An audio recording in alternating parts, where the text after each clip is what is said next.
Shalom Jemaat NCC yang dikasih Tuhan, sudah 3,5 bulan lamanya kita beribadah secara virtual.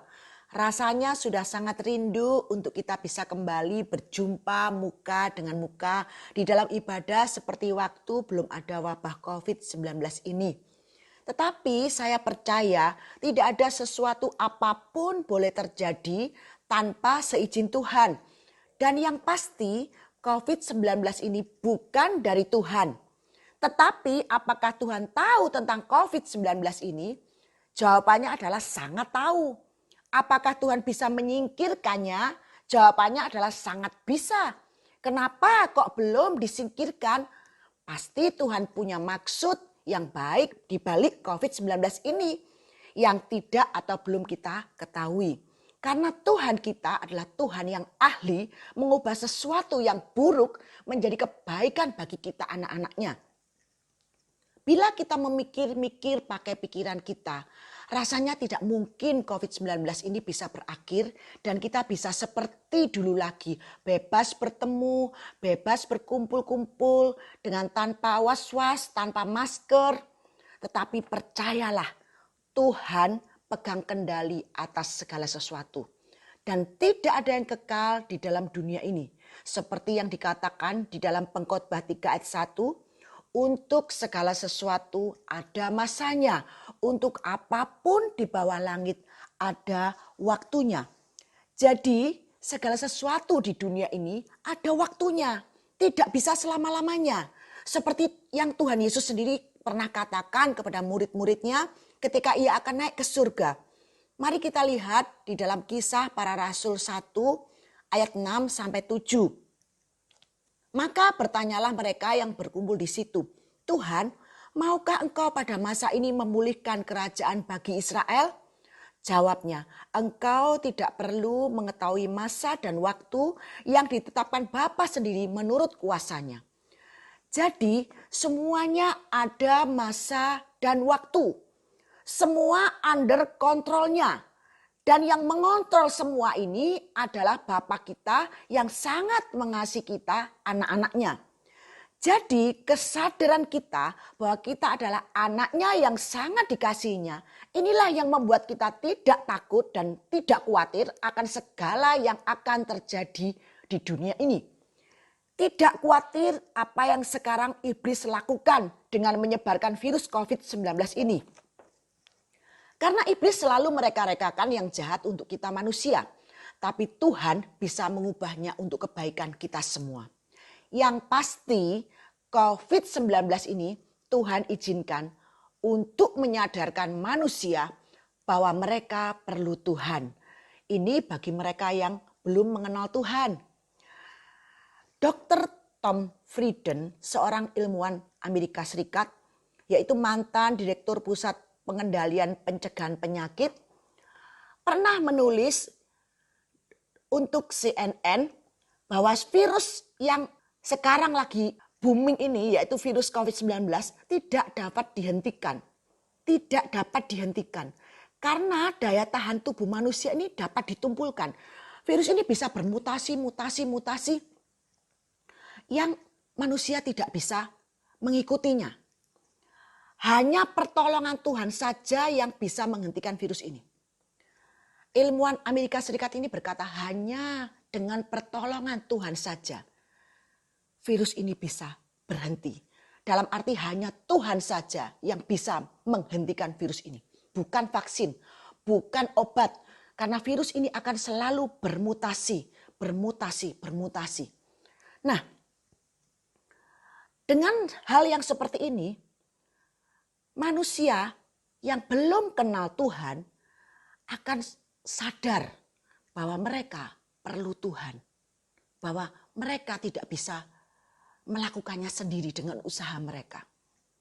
Bagi yang sudah Kristen KTP, ini terjadi untuk menyadarkan bahwa dunia ini bukan uang dan status yang kita kejar, tetapi Yesus.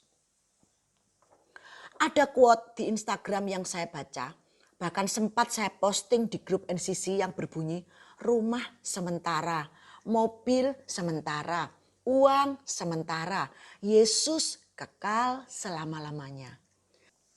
Bagi yang sudah melayani, Tuhan izinkan diam di rumah terus untuk belajar mengenal Dia lebih lagi.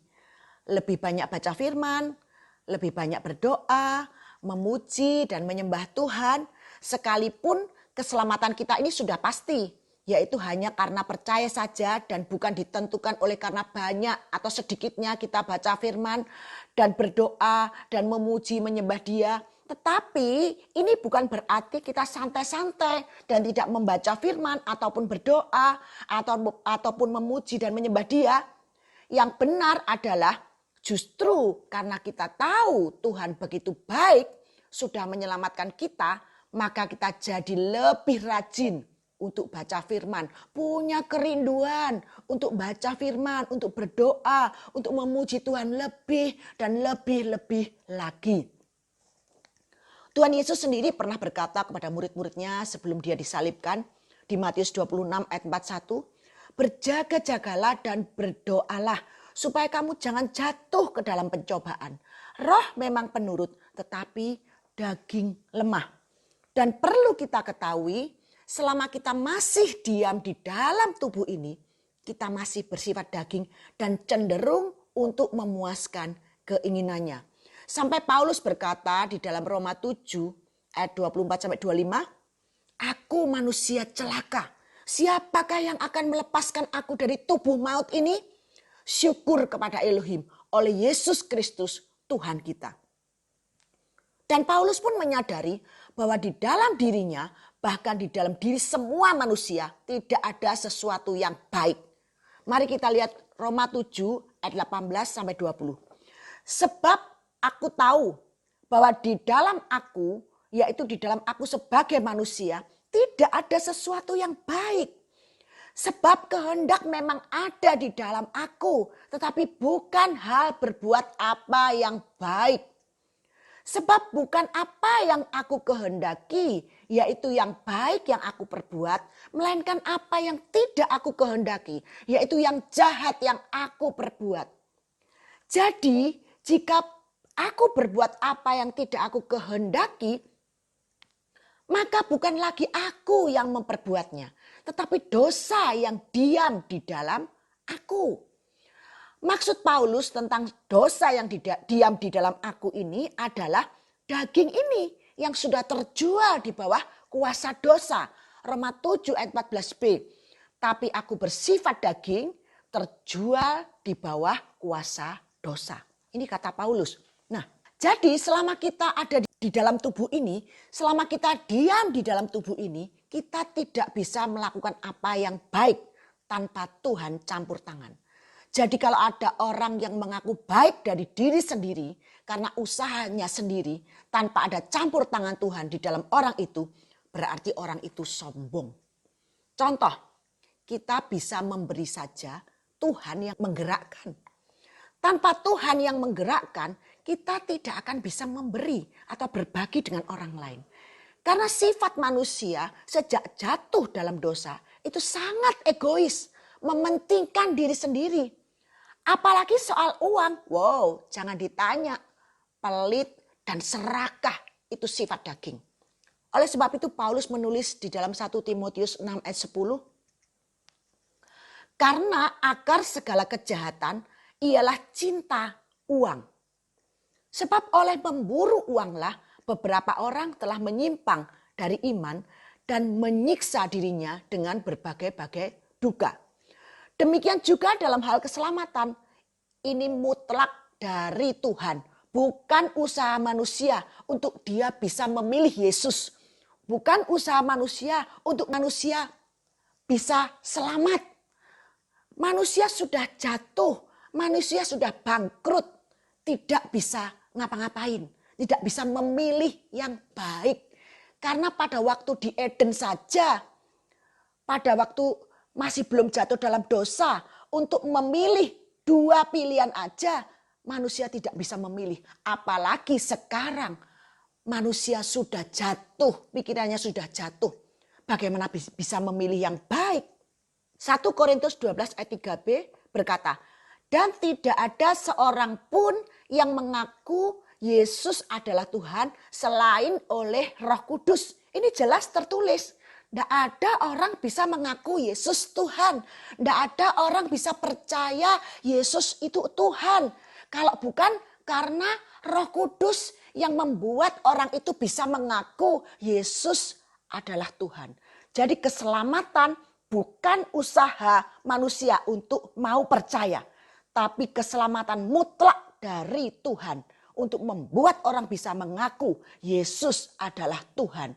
Yaitu Roh Kuduslah yang memberi pengetahuan, memberi kemampuan untuk percaya bahwa Yesus yang sudah disalibkan 2000 tahun yang lalu adalah Mesias, anak Elohim yang hidup. Mari kita baca Roma 5 ayat 18. Sebab itu sama seperti oleh satu pelanggaran Adam, semua orang beroleh penghukuman. Demikian pula oleh satu perbuatan kebenaran, yaitu Yesus, semua orang beroleh pembenaran untuk hidup. Pembenaran di sini berarti diberi status benar, dibenarkan karena pemberian, bukan karena orang itu sudah benar. Nah, kalau sekarang kita sudah tahu kalau kita ini sebenarnya tidak benar tetapi dibenarkan, apakah kita terus jadi seenaknya berbuat dosa? Seenaknya menjalani hidup ini dengan tidak sesuai firman? Mari kita baca surat Paulus untuk jemaat di Roma. Roma 6 ayat 1 sampai 15. Nah, berkata seperti ini. Jika demikian, apakah yang hendak kita katakan? Bolehkah kita bertekun dalam dosa supaya semakin bertambah kasih karunia itu? Sekali-kali tidak. Bukankah kita telah mati bagi dosa? Bagaimana kita masih dapat hidup di dalamnya? Atau tidak tahukah kamu bahwa kita semua yang telah dibaptis dalam Kristus telah dibaptis dalam kematiannya? Dengan demikian kita telah dikuburkan bersama-sama dengan Dia oleh baptisan dalam kematiannya, supaya sama seperti Kristus telah dibangkitkan dari antara orang mati oleh kemuliaan Bapa, demikian juga kita akan hidup dalam hidup yang baru. Sebab jika kita telah menjadi satu dengan apa yang sama dengan kematiannya, kita juga akan menjadi satu dengan apa yang sama dengan kebangkitannya. Karena kita tahu bahwa manusia lama kita telah turut disalibkan supaya tubuh dosa kita hilang kuasanya, agar jangan kita menghambakan diri lagi kepada dosa. Sebab siapa yang telah mati, ia telah bebas dari dosa. Jadi jika kita telah mati dengan Kristus, kita percaya bahwa kita akan hidup juga dengan Dia. Karena kita tahu bahwa Kristus sesudah ia bangkit dari antara orang mati, tidak mati lagi. Maut tidak berkuasa lagi atas dia. Sebab kematiannya adalah kematian terhadap dosa satu kali dan untuk selama-lamanya. Dan kehidupannya adalah kehidupan bagi Elohim. Ayat 11. Demikianlah hendaknya kamu memandangnya, bahwa kamu telah mati bagi dosa, tapi kamu hidup bagi Elohim dalam Kristus Yesus. Sebab itu hendaklah dosa jangan berkuasa lagi di dalam tubuhmu yang fana, supaya kamu jangan lagi menuruti keinginannya. Dan janganlah kamu menyerahkan anggota-anggota tubuhmu kepada dosa untuk dipakai sebagai senjata kelaliman. Tapi serahkanlah dirimu kepada Elohim sebagai orang-orang yang dahulu mati, tapi yang sekarang hidup. Dan serahkanlah anggota-anggota tubuhmu kepada Elohim untuk menjadi senjata kebenaran. Sebab kamu tidak akan dikuasai lagi oleh dosa. Karena kamu tidak berada di bawah hukum Taurat, tapi di bawah kasih karunia.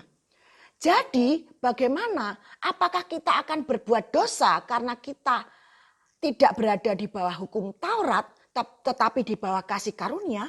Sekali-kali tidak. Ini kata Pak Paulus. Nah, saya rindu Bapak Ibu, semua jemaat yang katanya mengerti tentang kasih karunia, tidak menggunakan kasih karunia ini sebagai izin untuk berbuat dosa. Juga alasan untuk males baca firman. Alasan untuk doa. Alasannya karena tidak digerakkan. Nah, justru yang benar adalah karena kita mengerti kasih karunia, maka kita semakin giat dalam bekerja. Tidak males-malesan. Juga giat dalam baca firman. Giat dalam berdoa. Selalu rindu akan hal-hal yang rohani. Selalu memikirkan perkara-perkara yang di atas. Pikiran kita jangan dipenuhi dengan hal-hal yang duniawi terus. Seperti yang Yohanes katakan di dalam 1 Yohanes 2 ayat 15-17. Berkata, janganlah kamu mengasihi dunia dan apa yang ada di dalamnya. Karena jikalau orang mengasihi dunia, maka kasih akan Bapa tidak ada di dalam orang itu. Ini benar Bapak Ibu. Kalau kita duniawi, kasih akan dunia, fokus kita ke dunia terus, maka saya yakin kasih akan Bapa tidak ada dalam diri orang itu. Sebab semua yang ada di dalam dunia ini, yaitu keinginan daging, keinginan mata, serta keangkuhan hidup, bukanlah berasal dari Bapa, melainkan dari dunia. Dan dunia ini sedang lenyap dengan segala keinginannya. Tetapi orang yang melakukan kehendak Elohim tetap hidup selama-lamanya. Haleluya. Paulus juga berkata di dalam 2 Korintus 4 ayat 18. Sebab kami tidak memperhatikan yang kelihatan, melainkan yang tidak kelihatan. Karena yang kelihatan adalah sementara, sedangkan yang tidak kelihatan adalah kekal. Saya berdoa, hendaklah di dalam kasih karunia kita semakin rajin berbuat baik. Tidak berkata-kata kotor, menghormati orang tua, suka mengampuni karena kita sadar bahwa dosa kita yang besar tak terhingga itu sudah diampuni oleh Tuhan. Jadilah manusia baru seperti yang dikatakan Paulus di dalam Kolose 3 ayat 5 sampai 17. Karena itu, matikanlah dalam dirimu segala sesuatu yang duniawi, yaitu percabulan, kenajisan, hawa nafsu, nafsu jahat, dan juga keserakan yang sama dengan penyembahan berhala. Semua itu mendatangkan murka Elohim atas orang-orang durhaka. Dahulu, sebelum kenal Kristus, kamu juga melakukan hal-hal itu ketika kamu hidup di dalamnya. Tetapi sekarang buanglah semuanya ini, yaitu marah, geram, kejahatan, fitnah, dan kata-kata kotor yang keluar dari mulutmu. Jangan lagi kamu saling mendustai, jangan suka bohong, karena kamu telah menanggalkan manusia lama serta kelakuannya. Dan telah mengenakan manusia baru yang terus-menerus diperbarui untuk memperoleh pengetahuan yang benar menurut gambar kaliknya. Dalam hal ini tidak ada orang Yunani atau orang Yahudi, orang bersunat atau tidak bersunat, orang barbar atau orang skit, budak atau orang merdeka. Tapi Kristus adalah semua dan di dalam segala sesuatu. Karena itu sebagai orang-orang pilihan Elohim yang dikuduskan dan dikasihnya, kenakanlah belas kasihan, kemurahan, rendah hati, kelemah lembutan, dan kesabaran.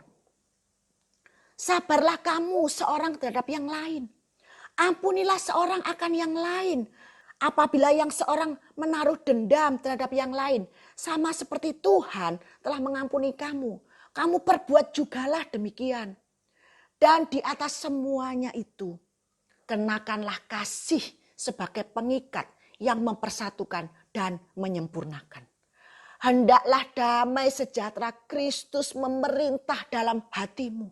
Jadi hati kita ini dipenuhi dengan damai sejahtera. Terus menerus mengalir yang tidak pernah kering. Karena untuk itulah kamu telah dipanggil menjadi satu tubuh dan bersyukurlah. Hendaklah perkataan Kristus diam di dalam segala kekayaannya di antara kamu. Sehingga kamu dengan segala hikmat mengajar dan menegur seseorang akan yang lain. Dan sambil menyanyikan mazmur dan puji-pujian dan nyanyian rohani. Kamu mengucap syukur kepada Elohim di dalam hatimu. Dan segala sesuatu yang kamu lakukan dengan perkataan atau perbuatan, lakukanlah semuanya itu di dalam nama Tuhan Yesus. Sambil mengucap syukur oleh Dia kepada Elohim Bapa kita. Bapak Ibu yang dikasihi Tuhan, ayat 10 berkata, dan telah mengenakan manusia baru yang terus-menerus diperbarui untuk memperoleh pengetahuan yang benar menurut gambar kaliknya. Terus-menerus di sini artinya ada progres ke depan yang lebih baik. Menuju kesempurnaan seperti Yesus. Dan di Kolose 3 ayat 5-17 yang kita baca tadi di atas, ada kata-kata matikanlah, buanglah. Ini berarti kita yang mengerjakan. Ada usaha kita untuk tidak mau melakukan yang tidak baik. Dan Tuhan yang memberi kemampuan. Jadi kalau kita ingin melakukan yang tidak baik, ngomong dengan Tuhan. Tuhan, aku mau marah misalnya begitu ya. Aku tahu ini tidak baik Tuhan. Beri kemampuan aku untuk membuang amarah ini Tuhan. Ini iblis sudah masuk terus di pikiranku. Manas-manasin aku Tuhan. Tuhan beri kemampuan aku. Aku percaya roh yang di dalamku ini lebih besar dari iblis yang ngomong-ngomong terus di pikiranku. Dalam nama Yesus. Dalam nama Yesus Tuhan yang memberi kemampuan. Yang memampukan. Aku gak mau marah. Tuhan yang akan memberi kemampuan aku untuk tidak marah. Jadi bukan semua itu Tuhan. Oh pokoknya Tuhan yang menggerakkan. Oh Tuhan. Ada kalanya Tuhan menggerakkan. Ada kalanya. Tapi ada kalanya Tuhan mau juga action kita. Untuk kita menolak. Seperti Yusuf. Pada waktu Yusuf dicobai oleh istri Potifar. Iblis mencobai Yusuf lewat istri Potifar. Yusuf menolak dan lari. Yusuf tidak berkata, biarno Tuhan aja yang memberi kemampuan aku untuk lari. Wes biarno Tuhan aja, wes tak serahkan Tuhan aja. Yusuf akan jatuh. Jadi harus ada action dari kita. Bukan semua Tuhan, terus tidak ada action dari kita.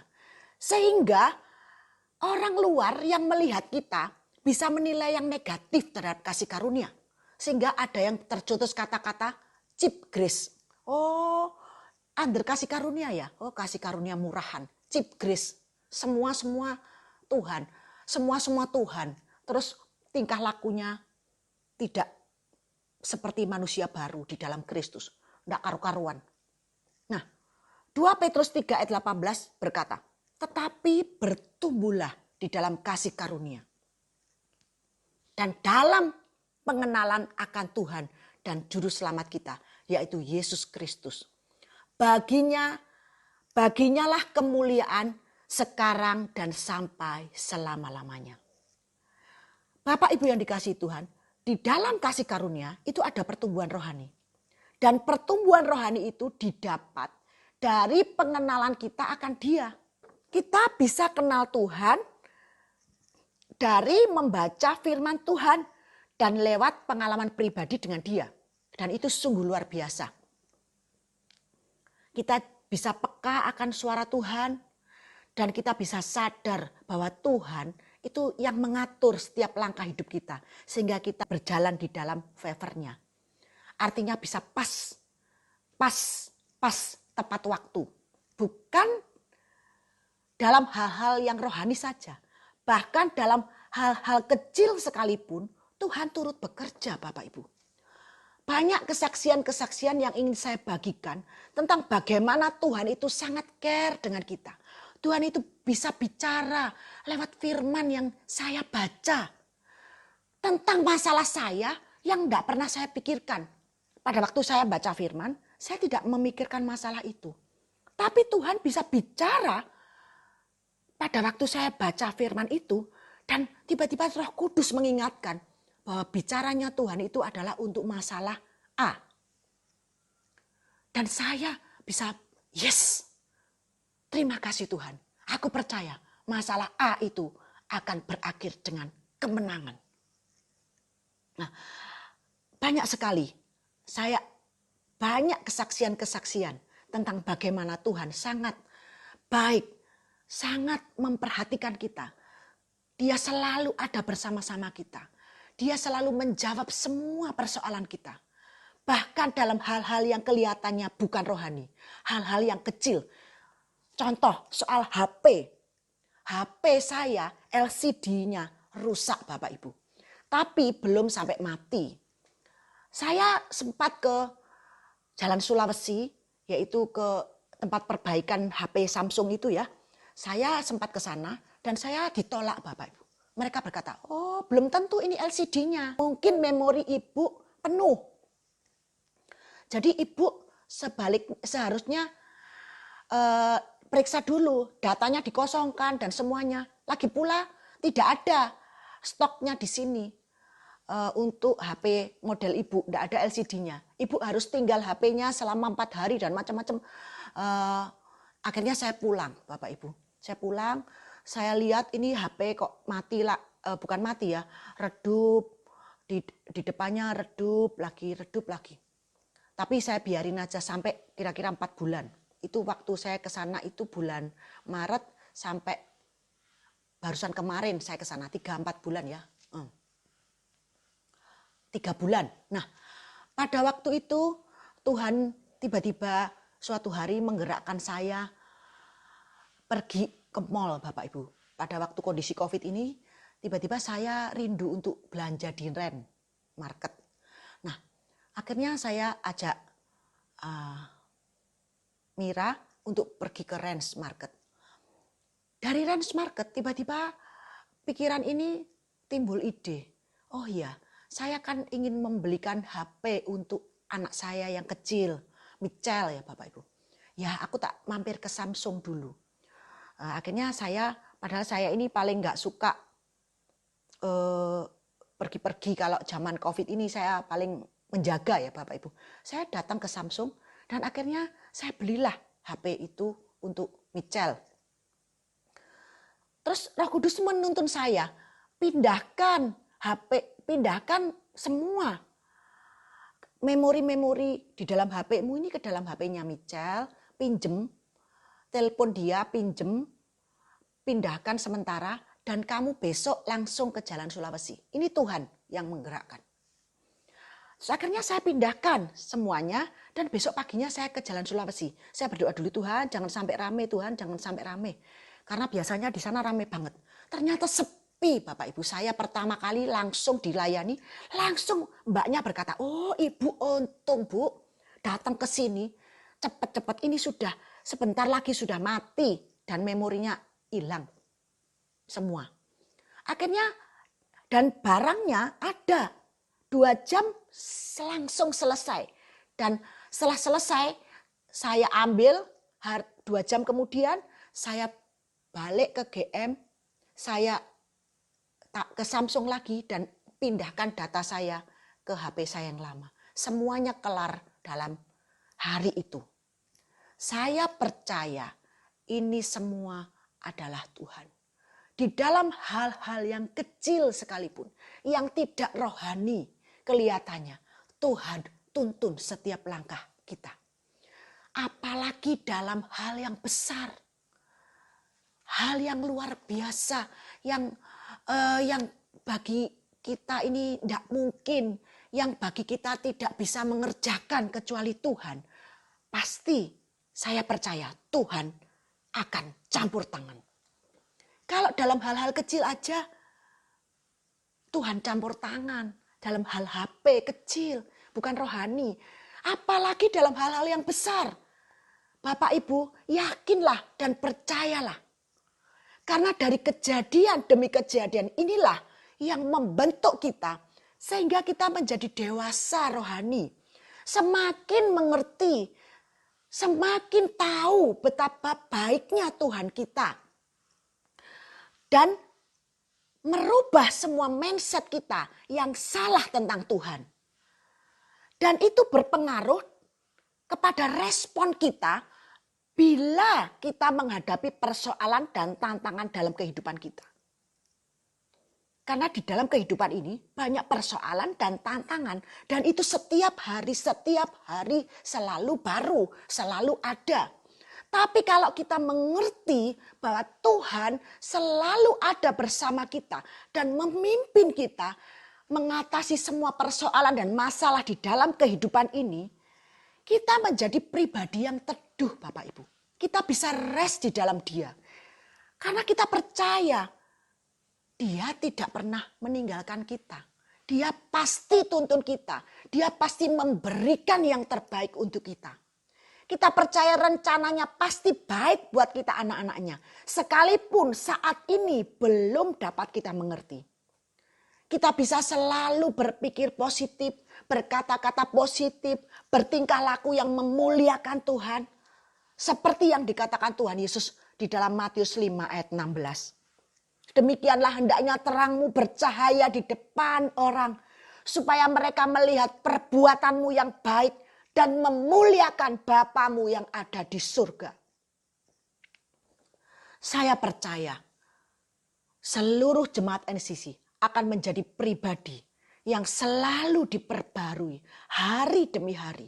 Sampai menuju kesempurnaan seperti Yesus. Ada satu lagu. Sampai ku mencapai kesempurnaan. Sampai engkau datang. Saya lupa Bapak Ibu syairnya. Tapi lagu ini mengingatkan saya. Untuk kita percaya, senantiasa percaya bahwa Tuhan selalu memimpin kita di dalam kehidupan ini. Dia tidak pernah meninggalkan kita. Sampai menuju kesempurnaan seperti Yesus. Di gereja ini hanya membahas atau berbicara tentang Yesus saja. Maka saya percaya gambaran Yesus akan semakin jelas dan semakin nyata. Dan itu yang akan membawa kita semakin serupa dengan Dia. Jemaat NCC yang dikasihi Tuhan, percayalah, kita semua yang ada di dalam dunia ini, semuanya belajar. Kita semua belajar. Kita semua diproses hari lepas hari menuju kesempurnaan seperti Yesus. Saya percaya seluruh jemaat NCC akan menjadi pribadi yang selalu diperbarui hari demi hari sampai menuju kesempurnaan seperti Yesus. Karena di gereja ini hanya membahas atau berbicara tentang Yesus saja. Maka gambaran Yesus akan semakin jelas dan nyata. Dan itulah yang akan membawa kita semakin serupa dengan Dia. Amin. Mari kita berdoa. Tuhan Yesus, terima kasih untuk kasih karunia-Mu yang sudah Kau berikan kepada kami. Sehingga kami boleh ada sampai hari ini. Kasih karunia-Mu jugalah yang memampukan kami untuk tetap berpegang pada firman-Mu di tengah situasi pandemi COVID-19 ini. Beri kami kekuatan dan kemampuan untuk kami bisa bertumbuh di dalam kasih karunia dan pengenalan akan Engkau ya Tuhan. Semakin hari semakin dewasa rohani. Semakin menjadi pribadi yang teduh dan selalu rest di dalam Engkau ya Yesus. Karena dengan pengenalan akan Engkau lewat firman-Mu dan juga lewat perjalanan kehidupan yang sedang kami lalui inilah yang bisa membukakan mata rohani kami untuk kami bisa melihat adanya Engkau di dalam setiap peristiwa yang kami hadapi. Engkaulah Tuhan yang setia, Tuhan yang sangat mengasihi kami, Tuhan yang selalu ada bersama-sama dengan kami. Biarlah pengetahuan akan hal ini selalu ada pada kami mulai hari ini sampai selama-lamanya. Dalam nama Yesus kami berdoa dan mengucap syukur. Amin.